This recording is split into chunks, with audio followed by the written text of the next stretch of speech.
Hi, everyone. It's Dr. Lisa L. Campbell. Welcome to your week 5 lecture for outpatient billing and reimbursement.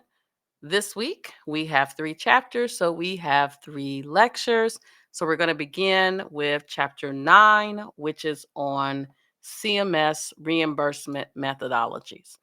The one really cool thing about this chapter is that in your inpatient billing and reimbursement course, you were exposed to all of these reimbursement methodologies. And so it's a great review, but also an opportunity to see the concepts presented from a different author, which means could lead to a higher level of understanding. So, as usual, we got those key terms related to reimbursement methodologies. You should be able to compare cost-based and price-based PPS prospective payment systems to retrospective reasonable cost systems. 3, explain the components, rules, and differences among the fee schedules, and then summarize the processes and regulations established for CMS payment systems. So, Medicare was established in 1966, right? And is it 66 or 65? I think it was established in 65, but it took a whole year for them to realize the impact. But every year, the expenses associated with the Medicare program increases. And so in 1983, Medicare implemented the concept of a prospective payment system. And that payment system was so rewarding for Medicare that they said, wait a minute, forget just inpatient prospective payment systems. We need PPS for every type of service that we pay for. And that's where we are today. So, when Medicare was first established, they were paying what was known as a retrospective system. That means we reported the charges, they reimbursed us according to either a fee schedule or a percentage of the charges built based on per diem charges. And so Medicare started looking at that and was like, you know what? Okay, let's move to a model that we establish how much we're going to pay these people. And what they did was they said, you know what? Let's come up with a formula for how much money it would cost to treat the patient with this condition. With this condition, with nothing else going on, and this condition with other stuff going on at the same time. And so they quickly, I say quickly, it took them about 10 years, 10, 13 years. They quickly moved from the retrospective reimbursement methodology to the prospective methodology. So here what we have today are all of these different PPS systems. And you can pretty much see for any type of service you can think of: outpatient, inpatient, skilled nursing, long-term care, rehab, psychiatric, right? Home health, lab, durable medical equipment. They have a methodology for it. Now, notice some of the reimbursement is based on cost based and other is price based. So something that is really I would say up and coming. It is pretty soon it's going to be 20 years, but effective October 2008. It's 2025, so it'll be 20 years soon.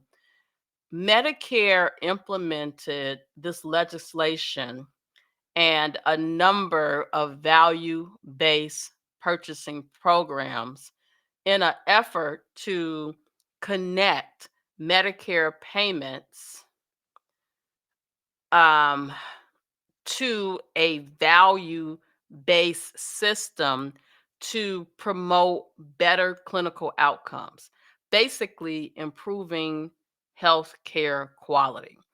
They want patients to not be as sick. They want patients to not have these medically unnecessary hospital admissions, right? Patient has a condition and we are rewarded for that patient, staying well as opposed to getting sicker. So, data analytics for the revenue cycle management process uses information from the claims and the actual cost of the healthcare service that are provided. So, think about that, the claim and the actual cost. The claim we send out is a lot of times we know how much Medicare is going to pay us for something. But then how much do we actually spend as an organization providing that service? Data analytics assist us in making decisions about the size of the facility, what services we offer, what type of staffing model we need to have in place. And so they collect data from Medicare Part A and Part B claims. They also are looking at other post acute care settings such as home health, inpatient rehab, just really looking at how much does it cost us to treat the patient. I think a lot of people who don't work in healthcare think healthcare is so costly. And I'm pretty sure I said this before, but our largest expense associated with healthcare is people. The people who are doing the work. That's us, right? And so if they can't pay us, how will the work get done? Okay. Henceforth, the reason why you are seeing more artificial intelligence software like used because they're trying to figure out how to streamline this process. All right, so the concept of case mix. When PPS was implemented, case mix management became an important function of revenue management. Why? It allows us to determine the anticipated healthcare needs by reviewing our analytics about the types of patients and the categories of patients that are treated. Hospitals are always looking at their case mix, and that's the population based on a variety of characteristics, right? Age, diagnoses, gender, resources that are consumed, risk factors, the type of treatment, type of insurance. Hospitals are always looking at their case mix. Then, when we talk about reimbursement, we are also, and this is very important for the CCS exam, when we talk about reimbursement, we are also talking about the case mix index. And the case mix index is the relative weight assigned for a facility's patient population, and it is used in a formula to calculate reimbursement. Okay. So if our case mix index um, is lower than one, that means that the resource needs for that organization are lower. But if the case mix index is above one, that means that the resources that we need are higher. And so if you think about hospitals in your area, and so here in the Chicagoland area, right, you think about and I'll just think, something that's close to the school. If you think about University of Chicago Harvey Hospital, right? The case mix is going to be higher at the University of Chicago versus their Harvey location. If you think about Roseland Hospital, St. Bernard Hospital, the services that they provide are going to be different than a University of Chicago, a Rush, a Northwestern. And so those hospitals need more because they have more complex patients. And if you think about, and I'll just use Roseland Hospital as an example, if somebody needs to have coronary artery bypass grafting surgery, they're going to need to go to a hospital that can provide a higher level of care. They're not going to go to Roseland. And I even I even remember being in high school, and my high school was not that far from Roseland Hospital. Um, my mom was like, if I get sick, that I'm just to wait there at the office and she would pick me up because she didn't want me to go to that hospital because there was a perception that they didn't provide good care. And I would say, and I've been in there for leadership meetings, I would say that for your basic everyday healthcare needs, they do meet the needs of the patient. But in those types of hospitals, you're not going to attract like the world renowned cardiac surgeon, right? Because they're going to be doing a lot of work for less money. All right. So, fee schedule. So, think of from a fee schedule perspective, just to keep it simple. Think of the CPT codes in an Excel spreadsheet, and in the next column, um, how much we're reimbursed for that service. Now, there's a column for how much we charge, but there's a column for how much we actually get paid.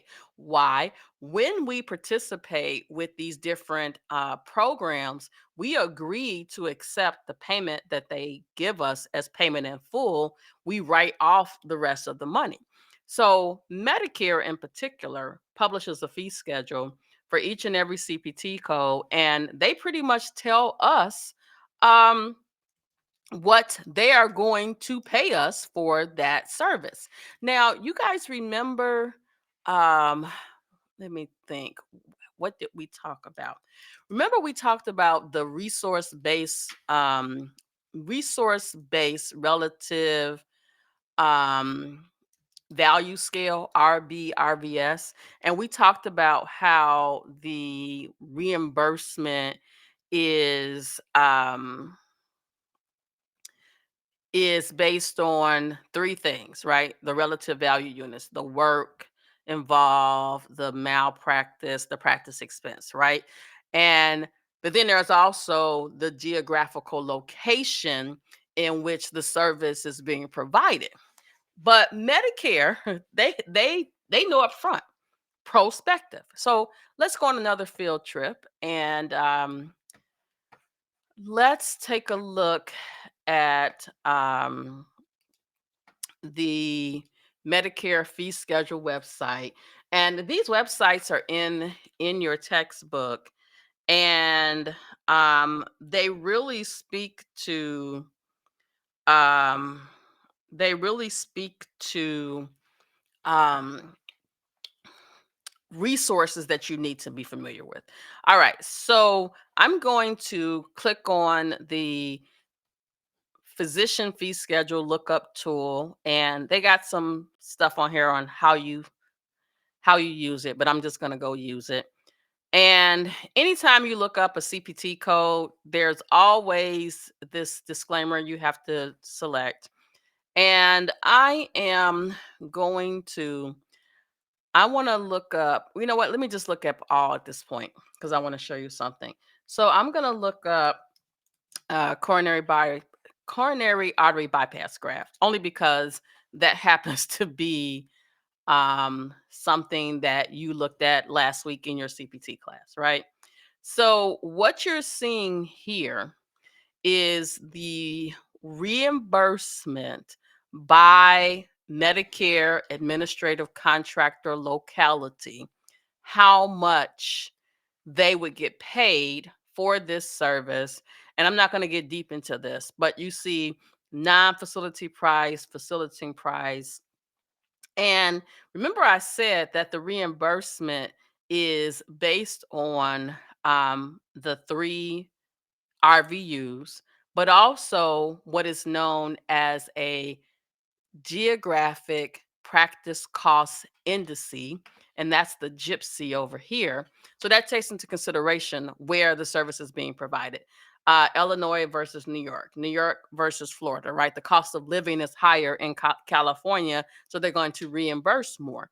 So if you look on this screen here, you're seeing, 1800, 1900 for this service. And again, that's based on the locality. And if I would have isolated just our locality, I would have gotten just ours, but this is the all 50 states. But as I click the next page, you pretty much see that the dollar amounts are around the same. You are seeing some areas where it's 1600 versus 1700. You also are seeing a higher 2300, right? So again, the more it costs to live in an area, um, the higher they're going to be reimbursed. But again, let me just reiterate, what we get paid and how much we spend to provide the service don't always align. Okay.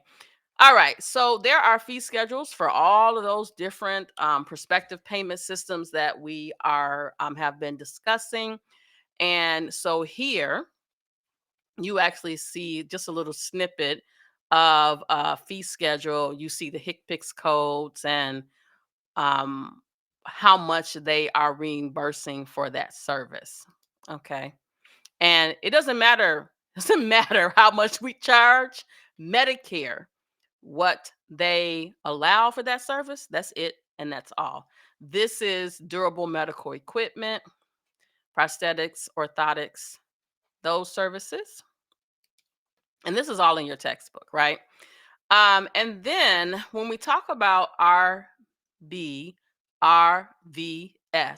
the resource-based relative value scale. We talked about this before, but now you get to see the formula. And so there are three things I want you to remember. Number one, we have the relative value units, which includes the work expense, the practice expense, the malpractice expense. Then you have the GPCs, geographical practice cost indices, which also has RVUs of work, practice expense, and malpractice.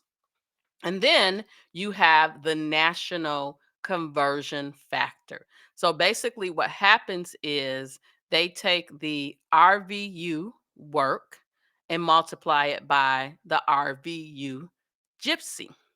They take the RVU practice expense and multiply it by the gypsy practice expense. They take the malpractice expense, RVU, multiply it by the gypsy, RVU, and then they multiply that by the conversion factor. That gives you what they're going to pay for each and every CPT code. So, yes, they use this formula to calculate each and every CPT code, and that's how they get that long fee schedule. All right, enough about that. So I talked about that if we agree to participate in the Medicare program, we agree to accept what they pay us as payment in full. And so basically, the Medicare patient, they are responsible for 20%. Medicare pays 80%. If the provider does not participate in the Medicare program, Medicare calculates the allowed amount as a 5% reduction because you don't, want to be in the program. But when the provider does not participate in the program, the patient is going to be responsible for the difference, but it can be no more than the difference between what they reimburse and the limiting charge. And then you see the formula for the limiting charge. Medicare patients get a Medicare summary notice in the mail. It is a type of explanation of benefits. We talked about that before. And that tells what was paid for each and every claim. All right, so then here are the rest of the prospective payment systems. Again, you saw this in your inpatient billing and reimbursement course. And so um I'm not going to spend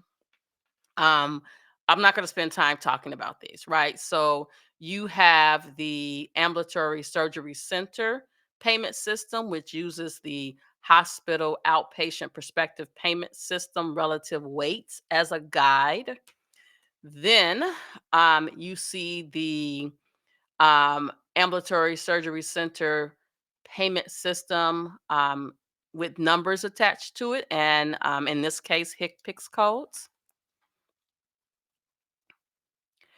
For end stage renal disease, this is single per treatment payment to cover the resources for outpatient diagnoses. You see, there's a calculation based on the patient's age. Then you have FQHCs. FQHCs, also known as federally qualified healthcare centers, are definitely a place to look at for employment as a coding specialist. These organizations support our patients who are vulnerable in that they are unemployed or underemployed when it comes to insurance. And basically, they pay on a fixed payment per patient. It doesn't matter, like, let's say you have a 99212 and a 99214, the payment is going to be the same. Then you have your home health prospective payment system. And basically, with home health, a unit of home health payment is a 30-day period.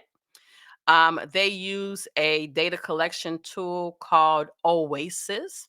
And let me just reiterate, looking at the AHIMA content outline for whatever exam you are planning to take will let you know which of these you need to know. All right, then we have hospice paid on a daily rate. We have the inpatient prospective payment system. This is when we're paid under the MSDRG system. And I will call out for the CCS exam, MSDRG, OPPS are systems that you definitely need to know about.